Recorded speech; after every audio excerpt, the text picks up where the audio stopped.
Darian's POV. There's a certain quiet before a fight. Not peace, just pressure. Like the world's holding its breath, waiting to see who bleeds first. My knuckles are taped, my head's clear, my heart's slow. This is the only part of my life that makes sense. The cage, the rules, the violence that has meaning. Everything outside it feels like noise. I stare at myself in the mirror, flex my fingers, and test the wrap one last time. My reflection doesn't blink back. Gray eyes, buzz-cut hair. The scar slicing through my left brow looks sharper under the fluorescent light. It reminds me of why I fight. To stay in control of what I can, because everything else? Chaos. Then there's him, Devan Cruz. 5 syllables that ruin my peace every time someone says them. The first time I saw him fight, he was bleeding and smiling. He'd taken a spinning back kick to the face and just grinned, wiped the blood from his nose with his glove, and winked at the guy who hit him. He won that fight in the next 30 seconds. I should have respected that kind of madness. Instead, I hated it. Or at least, I thought I did. He fights like he's in love with the idea of pain, like the cage is the only place he feels alive. And maybe that's why he gets under my skin. Because I understand that part of him more than I want to. My attention was drawn to my manager, who waved his hand from afar, gesturing at his watch, about the interview I was to appear in a minute. An interview where I was going to face him. Devan Cruz. The press conference starts late, like always. Too many people shouting questions no one actually wants answers to. Devan's already sitting across from me, leaning back in his chair like he owns the room. Black hoodie unzipped, tattoos peeking from his collarbone, messy curls falling over his forehead. His eyes find mine instantly. He smirks. Of course, he smirks. That same look that makes the audience gasp and me want to throw a chair. "Look who finally showed," he says into the mic, casual as hell. "Thought maybe you were meditating or whatever it is you do before getting your ass kicked." The reporters laugh. I don't take the bait. "Some of us actually train," I say flatly, adjusting the mic. "You should try it." His grin widens. "Training's for people without talent." And there it is. The spark that always burns too close to something dangerous. We've been at this for a while now.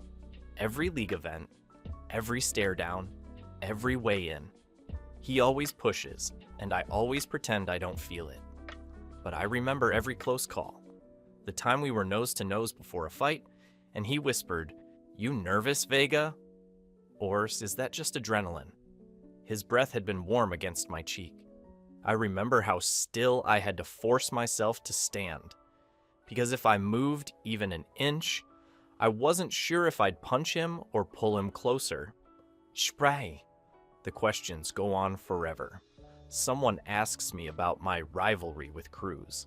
I keep my tone even. "It's not a rivalry," I say. "It's competition."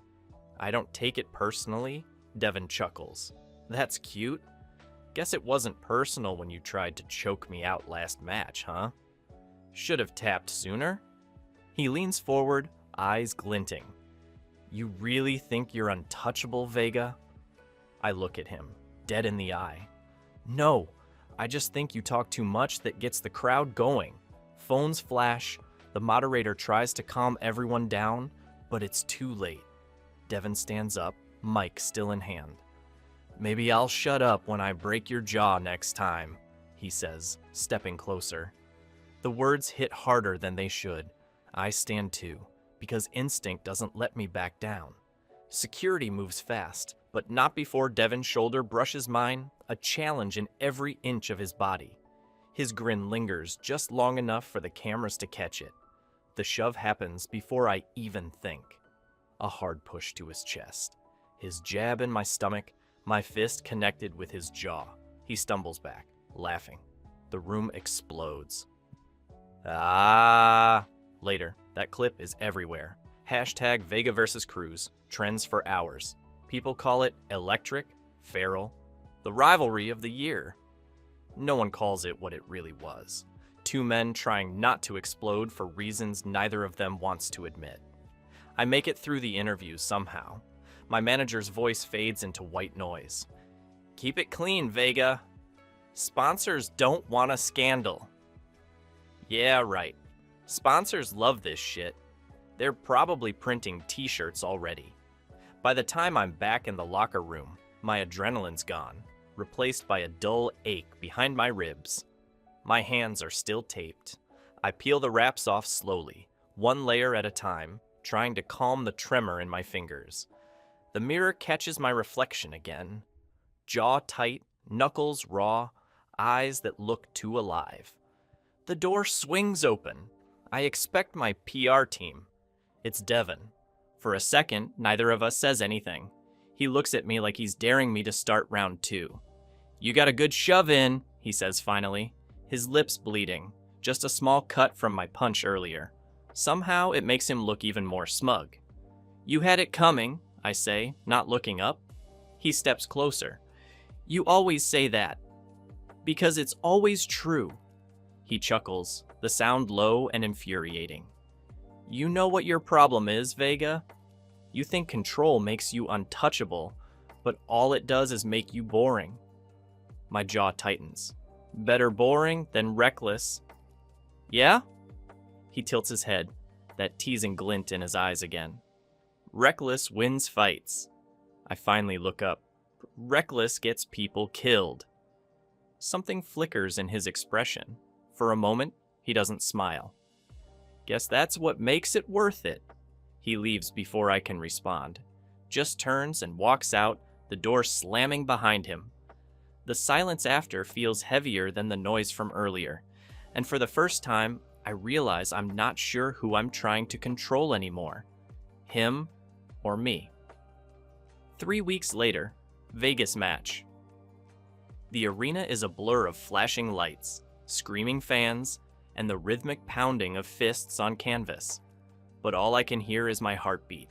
Loud, brutal, relentless. My gloves are slick with sweat. My ribs ache from a hit I didn't see coming. And across from me, grinning through a split lip like a damn lunatic, is Devan Cruz. 3 weeks since that press conference disaster, and I swore I'd buried every trace of him in my head. The media wouldn't stop replaying the shove, the smirk, the line that went viral. I'll break his jaw next time. Well, he's trying. Come on, Vega, Devan yells between jabs, voice muffled by his mouthguard. You gonna dance or fight? My fist connects with his cheek before I even think. The impact stings all the way up my arm, but that grin, God, that fucking grin, still doesn't fade. He staggers back, spits blood, then smirks like I just handed him a gift. That's Devan Cruz for you. Pain's his playground. The crowd's losing its minds. I can hear them chanting his name louder than mine, and that pisses me off more than the cut above my eye. Control, breathe. Don't let him get in your head. But that's the problem. He already lives there, rent-free. Every hit he throws drags me closer to something I don't want to name. There's no rhythm in his fighting. It's raw, wild, unpredictable, like he's daring me to lose control. And somewhere between the dodges and swings, my focus blurs.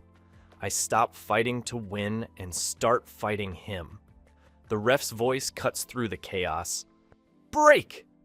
And before I can process, Devan's glove brushes my chin on the pullback. It's not accidental. His gaze lingers. For a second, we just breathe. Hard, heavy, close. The kind of silence that crackles with something ugly and electric. Then the bell rings.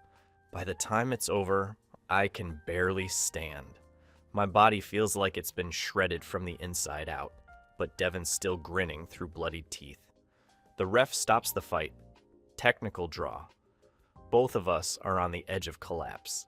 He leans in as they separate us, voice low enough only I can hear. Told you I'd break your jaw. I want to swing again. I want to shut him up, but my hands won't move.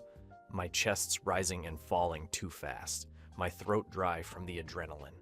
The crowd's roaring like this is the best show they've seen all year. They have no idea how close I am to losing my mind.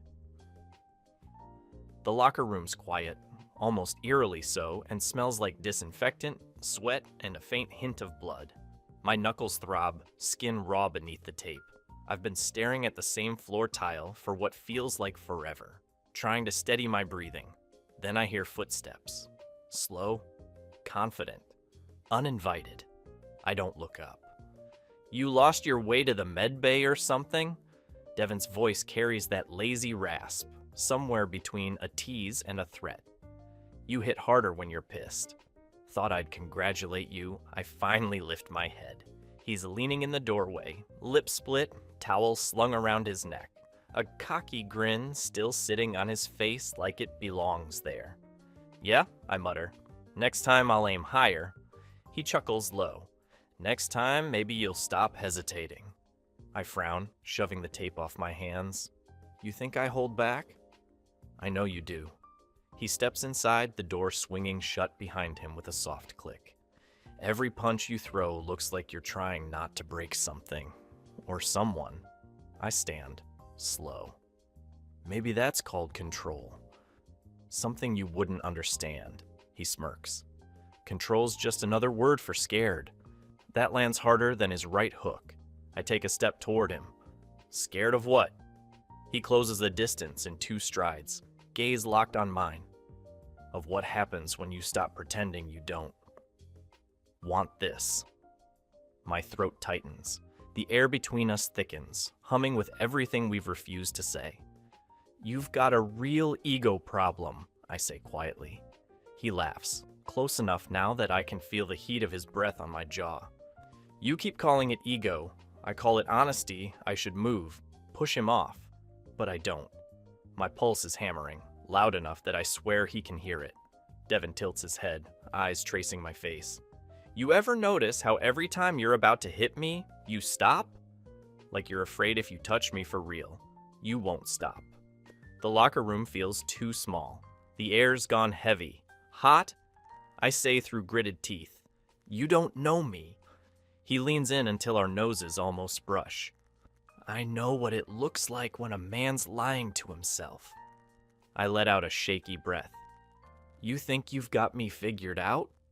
I know you want me to shut up." His voice dips, quiet now, dark. "So do it." That's when my fist slams into the locker beside his head, metal rattling, echoing off tile. His smirk doesn't waver. "See?" he whispers. "There he is." The silence that follows isn't peaceful. It's alive. For a heartbeat, I just stare at him, his pupils blown wide, breath uneven, chest rising and falling. His hand comes up, slow, like he's testing something, and grazes the side of my jaw where his glove left a bruise earlier. I don't flinch. I should, but I don't. "Still think I'm scared," I murmur. He smiles faintly, voice a rasp. "Not anymore." Then the tension snaps. The kiss hits like an impact. Rough, breathless, inevitable. Every shove, every insult, every stare across the ring explodes all at once. He tastes like blood and sweat and something I shouldn't crave. His hands fist in my shirt. Mine find his neck, dragging him closer. It's not gentle. It's punishment, wrapped in desire. He groans against my mouth when I push him back against the lockers, the sound low and broken. "Finally," he breathes out between kisses, laughing against my lips. "Took you long enough, Vega." I grab his jaw, forcing his gaze on mine. "You talk too much." He smirks, voice husky. "Then shut me up again." The rest unravels fast. Hands, heat, gasping breaths, control gone. It's not careful or clean. It's raw, unspoken, and completely real. When it finally ends, we're both slumped against the wall, skin flushed, the air still crackling. I don't look at him. I can't.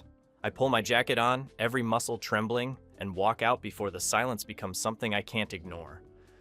"Control, Vega," I mutter to myself, the words bitter in my throat.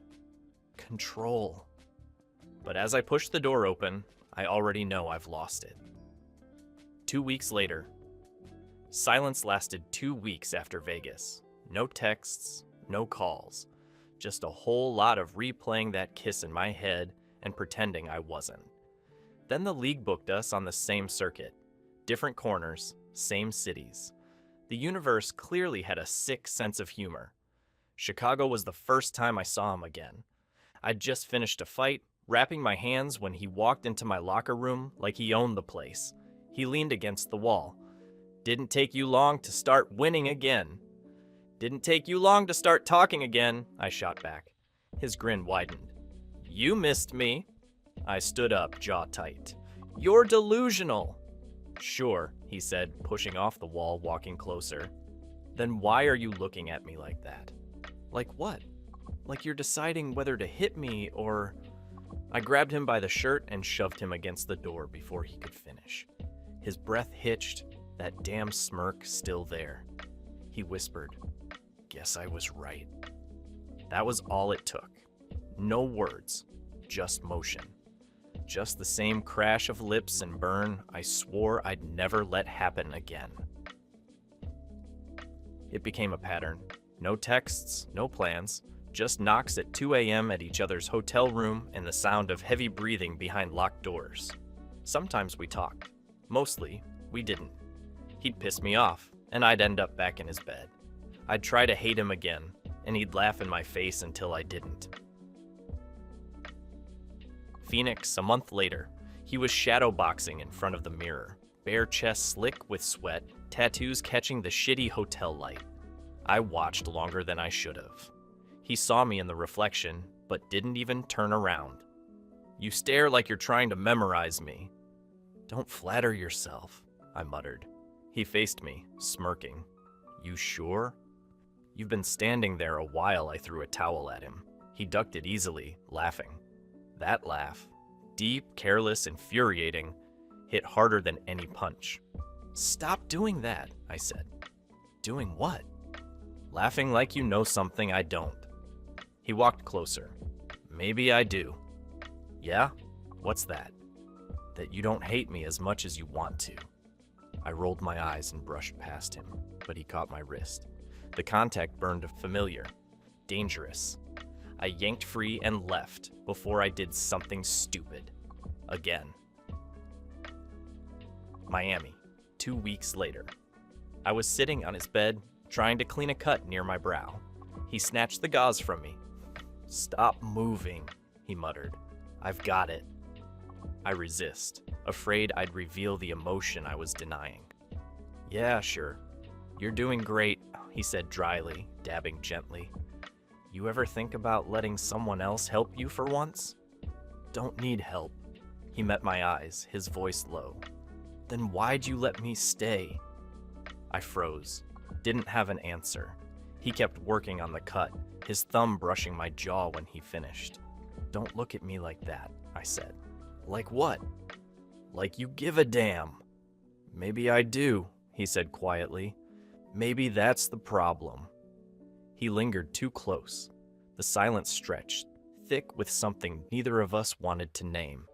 My pulse was too loud, his breath is too close, and it scared the hell out of me. After that night, things changed. Still the same bruises, the same fights. But between the chaos came quiet. Devan would sometimes fall asleep beside me, and I'd lie there staring at the ceiling, pretending I didn't want to move closer. One night, his fingers brushed the scar, slicing through my left brow. I didn't pull away. Neither did he. He whispered, You ever get tired of pretending we hate each other? I muttered, It's easier that way. He smiled against my shoulder. You're full of shit, Vega. At press events, we went right back to our act. Cruz talks big but hits soft, I'd say with a smirk. He'd grin and shoot back. Vega's all muscle, no soul. The fans loved it. The rivalry, the illusion. And behind the cameras, we'd end up in another hotel room, both of us pretending it meant nothing while trying not to come apart in each other's hands. In LLA, after another fight, we lay tangled on the bed, the city lights cutting lines across his face. He traced lazy circles on my chest with his finger. "You ever think about what this is?" he asked. "No." "Liar," I exhaled slowly. "It's nothing. It doesn't feel like nothing. It has to be." He went quiet for a second, then said softly, "Sure, Vega." "Whatever helps you sleep." He leaned in and kissed me again, slow and unhurried, like he wasn't trying to win anything for once. It wasn't angry. It wasn't lust. It was something else, something that terrified me more than any fight ever could. Months passed in a blur. The headlines screamed rivalry, the fans screamed louder, and every time I told myself it was over, and every damn time when I heard the knock on my door, I still opened it. A few weeks later, I'd just wrapped another press event, my suit jacket still on, tie loosened. My body ached from training, my head from pretending. All I wanted was quiet, the kind that only came when Devan was there. The hotel room I was given to crash the night was dim, the curtains half drawn against the neon glow from the street below. The hum of the air conditioner filled the silence. But when I pushed the door open, the quiet wasn't peaceful. It was heavy. Devan was pacing near the bed, shirtless, his knuckles red from something that wasn't the gym. The TV played on mute behind him. I followed his gaze and froze. The screen showed my face, my interview from earlier that evening. The clip had gone viral already. The female MC was leaning close, touching my arm, laughing. The caption read, "Darian Vega stays mysterious, refuses to answer dating rumors." I didn't even have to hear the sound. I remembered it word for word. "So, Darian," she'd said, voice dripping sugar, "is there a special someone waiting for you after your fights?" And I'd laughed, shook my head. No, I don't mix business with love. That had been the line, safe, clean, controlled. But looking at Devan now, I knew it hadn't been harmless. He didn't look angry at first, just tired, like he'd run out of things to hide behind. "You couldn't even say you were seeing someone." His voice was low, rough around the edges. I shut the door. "You know why I can't." "Yeah," he said with a humorless chuckle. "Because control, right? Because discipline. Because your goddamn image." I stepped closer, jaw tightening. "Don't start." "I'm not starting." "You already did," he gestured to the TV. "You let her touch you. You let her flirt, and then you stood there like I didn't exist. She was doing her job, and you were doing yours," he shot back, "pretending this means nothing." I took another step toward him, my tone sharp. "Because it has to mean nothing, Devan." His eyes flicked to mine, dark, wet, furious. "You keep saying that like it's supposed to make me stop feeling something." "Because I don't know how to do this," I said, voice breaking sharper than I meant.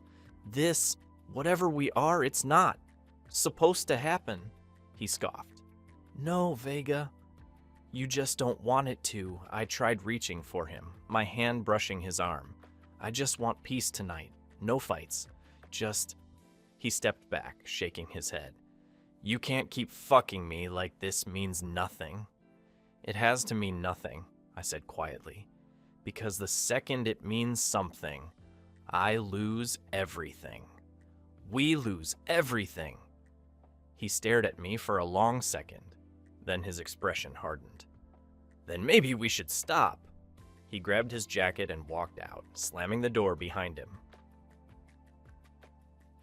The next morning, my phone wouldn't stop vibrating. A paparazzi shot filled the screen. Devan, hoodie up, leaving my hotel at 2 in the morning.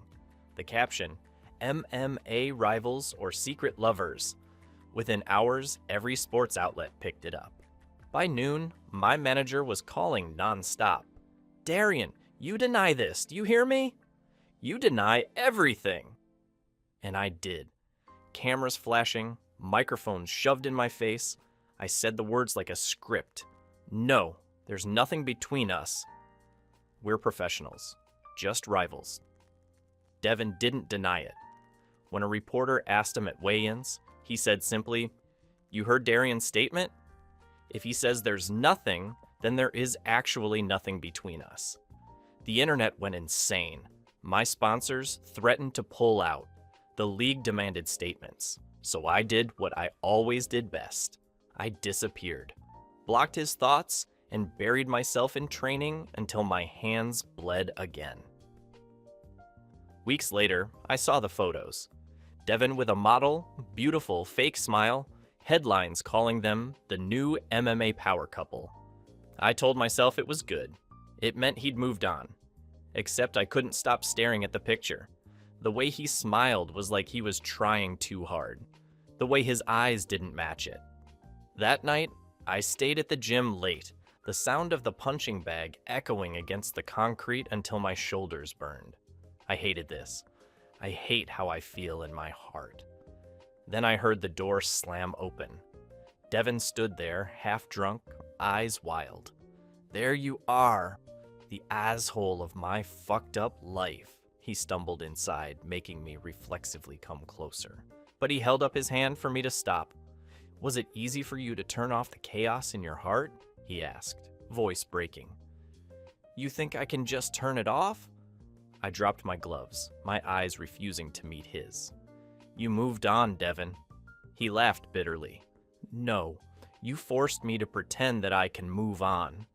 I stepped closer, chest heaving. "You shouldn't be here." "Exactly, I shouldn't," he muttered. "But here I am, pretending everything's fine." "Because that's the only way to survive this," I snapped. He shoved me hard. "You call this surviving?" My hands caught his shirt before I could stop myself, shoving him back. "You think this is easy for me?" "Then say it," he hissed. "Say it matters." I couldn't. The silence cracked open between us, and before I could find words, he was already kissing me. Angry, desperate, heartbroken. The kiss hurt more than any fight we'd ever had. When it ended, he stepped back, eyes wet. "You'll never say it, will you?" I said nothing. I couldn't. Our career is at stake. He left again. And that time, I didn't chase him. 2 months later. It had been 2 months since that night. 2 months since Devan walked out of my life. And yet, the universe had other plans. Everywhere I turned, he was there. At a league after party, him with some PR girl clinging to his arm, me pretending to laugh with my sponsor's assistant. At the gym, both of us are working the bag side by side, refusing to make eye contact. In interviews, we sat just 2 chairs apart, cameras catching the tightness in our jaws and the silence between our words. It was torture, the kind that didn't bleed, but burned slow. Because no matter how far we stayed apart, the tension never left the room. It just sat between us, pulsing. The night of the fight, the arena felt heavier than usual. Our rivalry was the headline again. Vega versus Cole, the rematch everyone's been waiting for. But this time, it wasn't about winning. Not for me, not for him.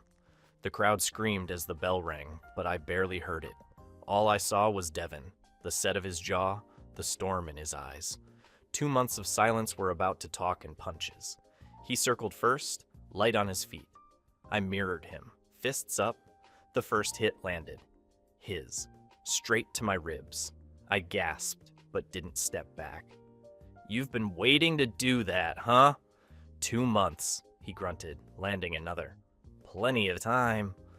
"Then make it count," I said, smirking through the sting. He did.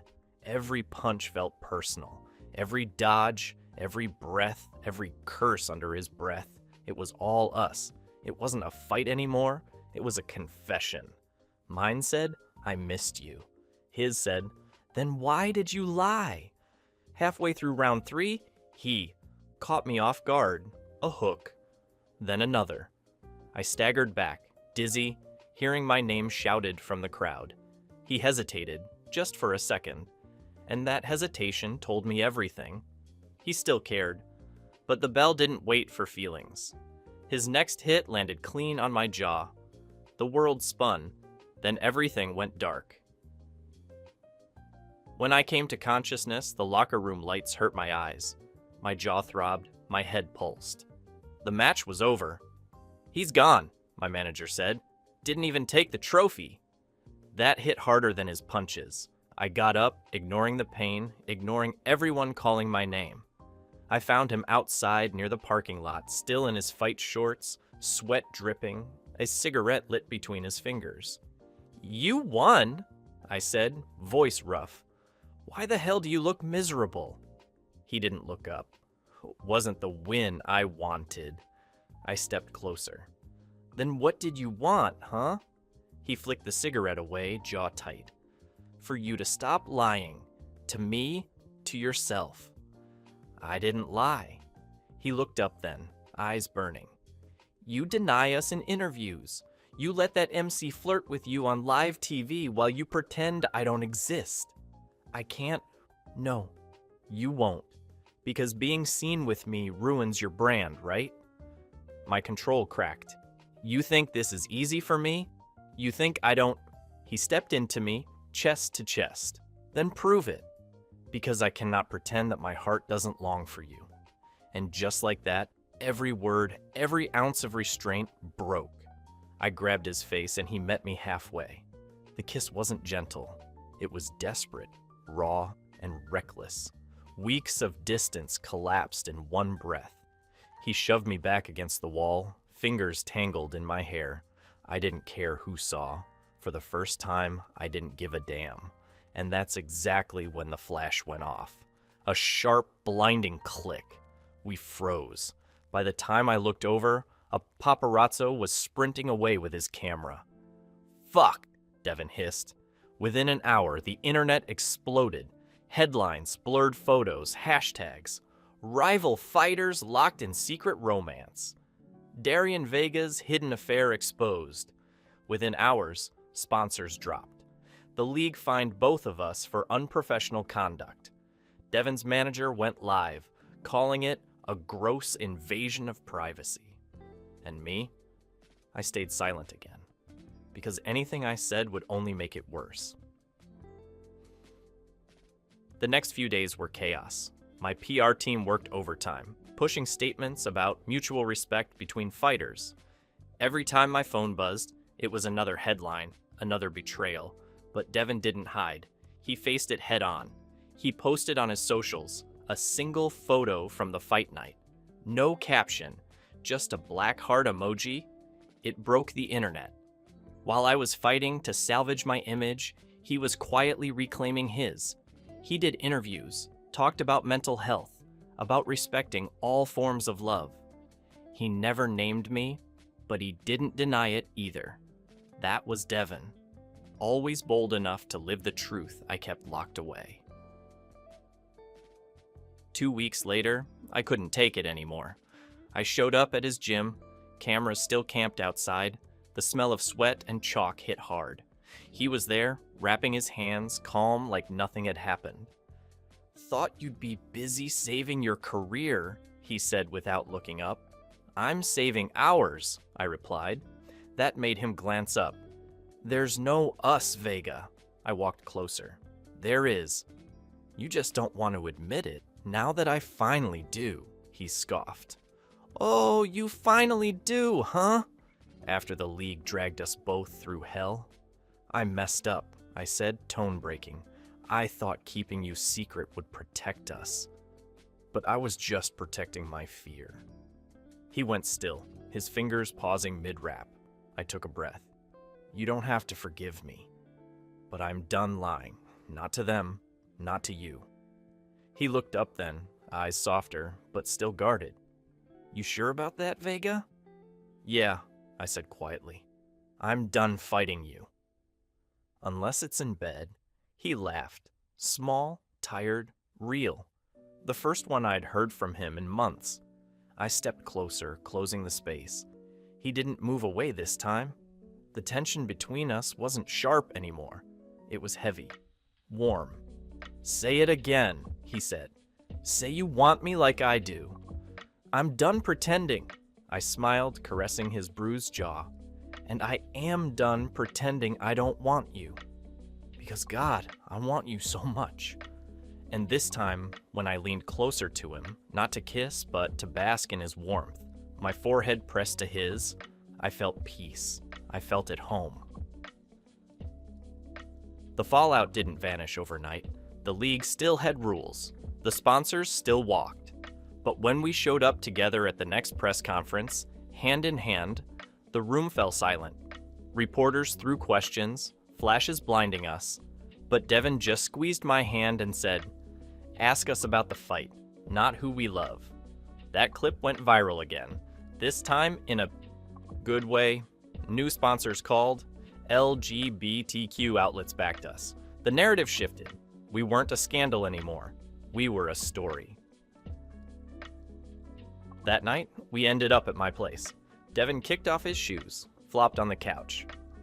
"So, Vega, what now?" I leaned against the counter, smirking. "You mean besides the obvious?" He threw a cushion at me. "You're impossible." "Yeah, but you're here." He rolled his eyes, smiling despite himself. "Don't make me regret it." I walked over, caught his chin between my fingers, and said softly, "Too late." Then I kissed him again. We stumbled back, laughter tangled with heat, the air thick between us. Clothes fell somewhere between the floor and forgiveness. Later, we lay in silence. My arm rested across his chest, his breath steady against my skin.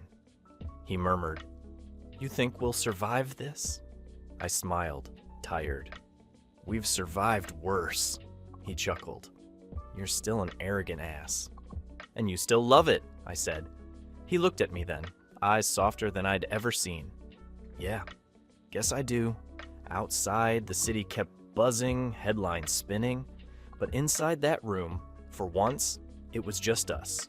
No cameras, no crowd, no rivalry, just us. Epilogue. 3 months later, I finally stopped running from what I wanted most. Now, the world knows us. No hiding, no half-truths. Cameras flashed every time we stepped into a ring or walked down a street together. Some people cheered, others spat hate in the comments, but none of it mattered. Not anymore. Every morning started the same. Training side by side, bruises healing slower, but smiles coming easier. We called the place Vega Cruz MMA. Devan's last name and mine, stamped bold across the wall in black and red. A gym for anyone who wanted to fight without pretending to be something they're not.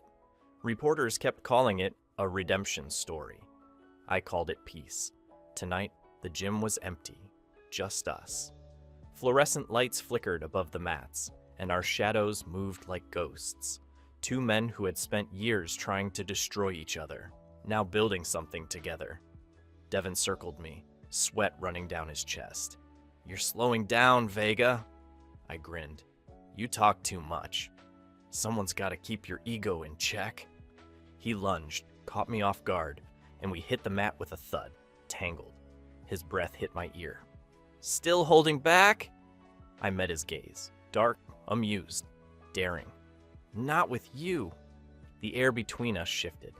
What started as sparring turned into something slower, hotter, hands tracing familiar paths, lips finding old bruises, old promises. "Devan," I murmured. "Yeah?" "Never thought I'd find home in a fight." He smirked. "Guess you finally learned how to lose." "Not lose," I said quietly, brushing my thumb along his jaw. "Just found something worth surrendering to." He kissed me then, slow, sure, like he finally believed me. The mat squeaked under us as laughter slipped between kisses, everything unhurried and real. Later, we sat against the wall, sweaty and breathless. Devan tossed me a bottle of water. "You realize people still think this is some PR stunt?" he said, half smiling. "Let them," I replied.